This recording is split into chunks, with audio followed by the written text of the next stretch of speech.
మామిడి చెట్లో బార్కు, వేరు, చిగురు, కాయ, ఆ ఫ్రూట్ లోపల టెంక మనం తినేసి పాడేస్తాం. కానీ ఆ టెంక లోపల జీడి అంటాం మనం. ఆ జీడిలో ఎన్ని ఔషధ గుణాలు ఉన్నాయంటే దాని నుంచి ఆయిల్ కూడా తీస్తారండి. పెద్ద పెద్ద ఇండస్ట్రీలు కూడా ఉన్నాయి మామిడి జీడి నుంచి ఆయిల్ తీసేయి.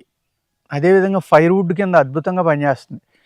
అదే జీడిని మనం చూర్ణం చేసుకుని దాన్ని జావలాగా కనుక పెట్టుకుని చాలా వగరుగా ఉంటుంది.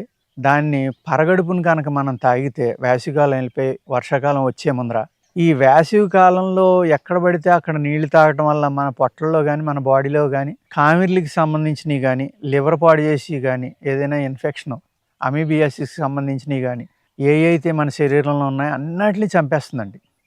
అలాగే నీళ్ళ విరేచనాలు అయ్యే వాళ్ళకి మోషన్స్ అవుతాయి కదా, లూజ్ మోషన్స్, వాళ్ళు కనుక ఒక్క కప్పు జావ తాగితే బ్రేక్ వేసినట్టుగా ఆగిపోతుందండి. అంత బాగా ఇది పనిచేస్తుంది.